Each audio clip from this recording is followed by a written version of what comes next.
Hi, dear students, I'm back again with you here. Now to explain the evidence number 5, verb to be in present, affirmative and negative, and the evidence 6, verb to be in present, 4 questions.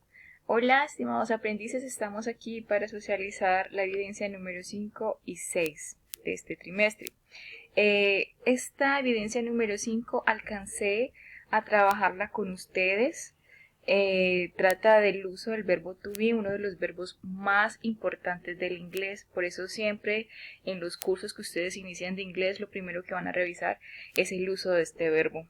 Yo les pido que por favor para este trimestre quede claro todo acerca del uso de este verbo to be, que significa ser o estar. Recordemos que las palabras en inglés en muchas ocasiones no tienen solamente un significado. Y esto sucede con este verbo. Este verbo tiene dos significados, ser o estar. Y este verbo nos sirve para hacer nuestra presentación. La presentación que muchos de ustedes ya han hecho a través de las evidencias. Entonces, miremos que en esta presentación ejemplo de Lisa, la que encontramos en la evidencia, ella utiliza todas las oraciones que están acá con verbo to be. My name is Lisa, I'm 22, I'm not married, my favorite color is blue, my favorite sports are football and swimming, I'm interested in art, my father is a doctor, and my mother is a journalist, I'm a student, I'm American, I'm from Chicago. ¿Cuál es la clave para poder utilizar correctamente? Es tener una muy buena memoria, y para tener esa buena memoria necesitamos de mucha práctica. Los invito a practicar cuál es la conjugación específica del verbo to be en presente para cada uno de los pronombres personales. Un pronombre personal es un sujeto del cual estamos hablando. Entonces, los pronombres o sujetos en inglés es I, he, she, it, we, you, they. Yo, él, ella, eso, nosotros, nosotras, usted, ustedes, ellos, ellas. Eso ya lo habíamos visto en formación. Acá estamos viendo que el verbo to be tiene su forma completa, ¿cierto? Pero también tiene su forma corta o lo que llamamos contracciones en inglés. ¿Listo?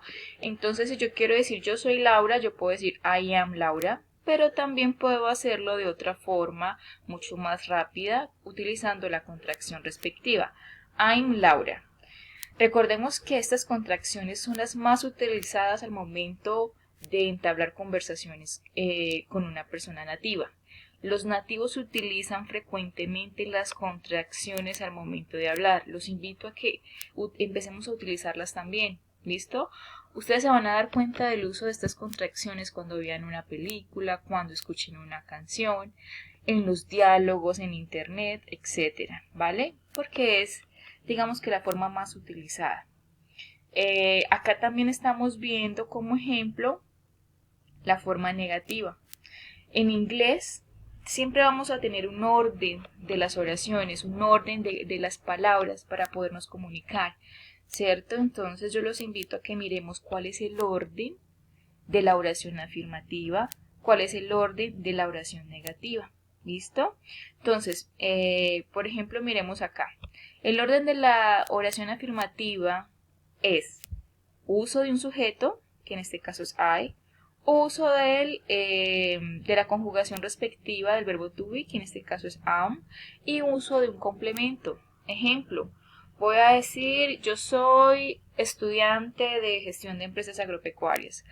I am agricultural business management student. ¿Listo? Entonces vemos que ese es el orden.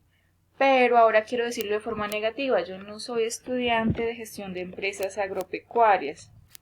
Entonces yo voy a decir I am not an agricultural business management student. ¿Listo? Entonces el orden sería para la forma negativa sujeto, verbo to be, negación y complemento. Acá estamos viendo la forma completa, I am not, pero también está la forma corta o contracción que sería I'm not. Si nos damos cuenta, hay dos opciones para poderlo decir de forma corta. Yo puedo decir he's not, pero también puedo decir he isn't.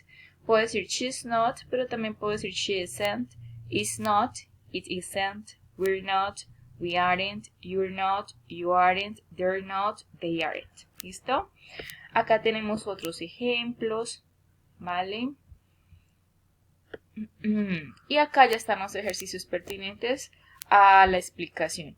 Cuando yo les comparta material de este estilo, este es un libro que es muy interesante trabajar, porque en la primera página siempre nos va a dar unos ejemplos, nos va a ilustrar el tema con ejemplos claros, y ya en la segunda página son los ejercicios de aplicación. Entonces el primer ejercicio es escribir la forma corta del pronombre y verbo que nos dan en cada uno de los puntos. Entonces en el punto 1 dice she is. ¿Cuál es la forma corta? She's. En el punto 2 they are, entonces la forma corta they. ¿Listo? En el ejercicio 1.2 debemos poner am, is o are.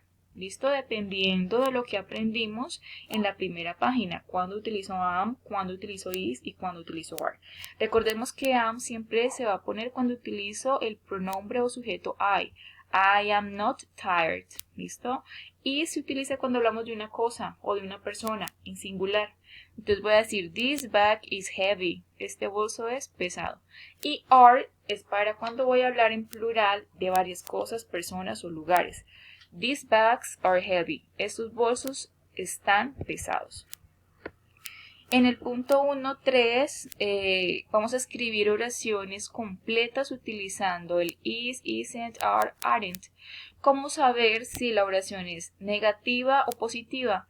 Simple. Por ejemplo, esta es positiva porque no hay ninguna negación incluida. Acá es negativa. Si ven que acá tenemos un not, entonces esta es la información que voy a utilizar en las oraciones, solamente que voy a agregar la forma o conjugación del verbo to be. Entonces voy a decir your shoes are very dirty.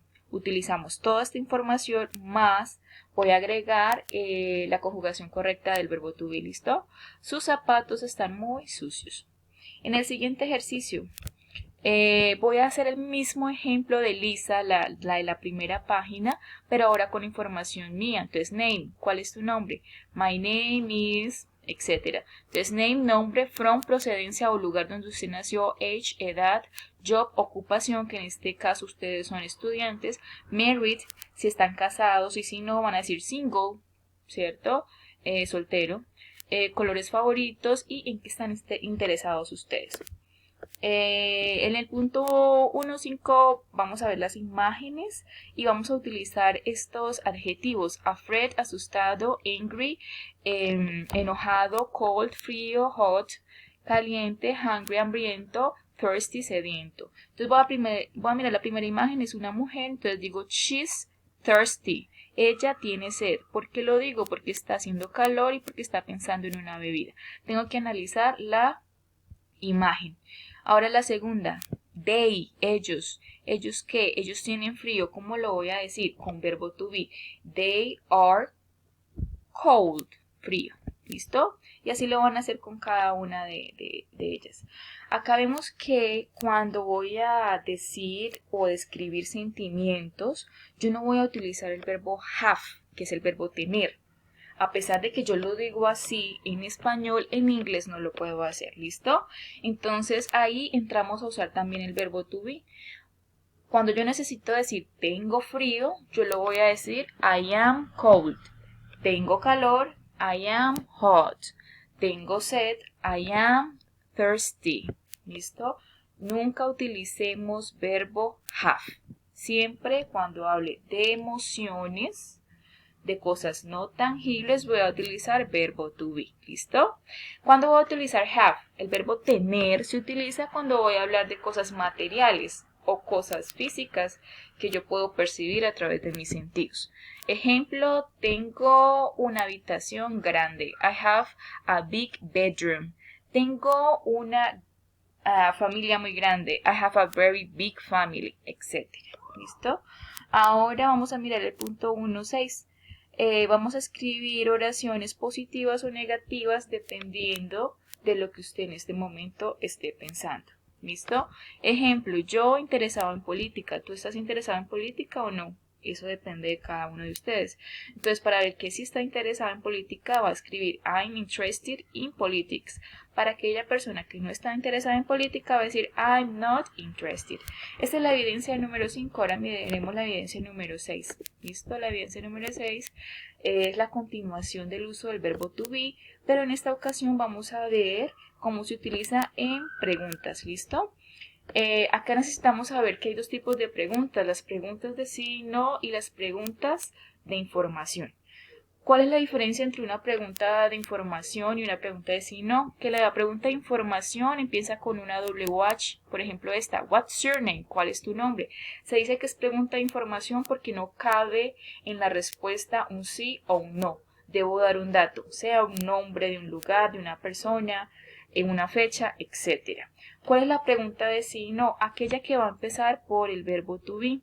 Are you married? ¿Estás tú casado? Y la respuesta obligatoriamente va a ser un sí o un no. Yes, I am married. No, I am single. ¿Listo? ¿Esta cuál sería entonces? Esta sería una pregunta de información, porque está acá una WH. How old are you? ¿Cuántos años tienes? 25. Esta sería ¿qué? Una pregunta de sí y no, porque empezó con verbo to be. Are you a student? Ok, yes I am. Miremos que la forma o estructura de la oración interrogativa con verbo to be siempre va a empezar con verbo to be. Miremos, así es de forma positiva o afirmativa y así va a ser en forma interrogativa, ¿vale? Acá hay unos ejemplos, tanto de preguntas de información como preguntas de sí y no. Primer ejercicio, encuentra las respuestas correctas para las preguntas. Acá tenemos unas preguntas, al frente las respuestas. Debo buscar la respuesta para cada pregunta. Ejemplo, where's the camera? ¿Dónde está la cámara? La respuesta para la número 1 es la G. In your bag, en tu bolso. La número 2, is your car blue? ¿Es tu carro azul? ¿Cuál puede ser la respuesta? No, it's black, la F. No, es negro. El ejercicio número 2. Vamos a hacer preguntas con este vocabulario que nos están dando y vamos a agregar is o are. ¿Listo? Entonces acá digo at home, your mother. En casa, tu mamá. Entonces vamos a agregar solamente el verbo to be. ¿Cuál de estas dos formas, is o are, iría con esta oración? Estoy hablando de una sola persona. Your mother, tu mamá. Entonces yo voy a decir, is your mother at home? Ok. Ahora la siguiente. Your parents. Esto es plural, estamos hablando de papá y mamá, tus padres. Are your parents well? Entonces así lo van a hacer. Van a identificar si la oración está hablando de una sola cosa o persona y van a determinar si utilizan is o are. En el ejercicio 3 vamos a completar las preguntas con una WH. What, qué o cuál significa who, quién o quiénes, where, dónde, how, cómo. ¿Listo? Para poder completar la pregunta debo analizar la respuesta. La respuesta que me dan acá es they're very well. Ellos están muy bien.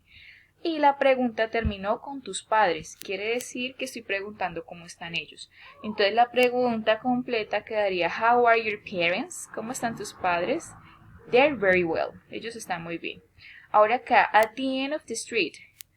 Esta es la siguiente respuesta, al final de la calle. Y estamos hablando de la parada del bus. Entonces acá, ¿qué pregunta puedo ser coherente? ¿Dónde está la parada del bus? Y la respuesta va a ser at the end of the street. Entonces acá en inglés quedaría where is the bus stop? Y así lo van a hacer con todas las oraciones. Ahora en el punto 4, escribe las preguntas. Lee las respuestas primero. Entonces vamos a leer esto primero y ahí sí voy a formular mi pregunta. ¿Listo? Paul. Me están dando el de respuesta un nombre. Por lo tanto, ¿qué voy a preguntar? El nombre. What's your name? ¿Cuál es tu nombre? Ahora él responde, I'm married. Entonces, ¿qué estoy preguntando aquí? Voy a preguntarle, ¿está usted casado o soltero? Are you married or single? I'm married. Y así, es una especie de diálogo entre esta persona y Paul. ¿Listo? Ahora el ejercicio número 5. Escribe respuestas cortas. ¿Cuál es una respuesta corta? Cuando yo digo un sí o un no, digo el sujeto más La conjugación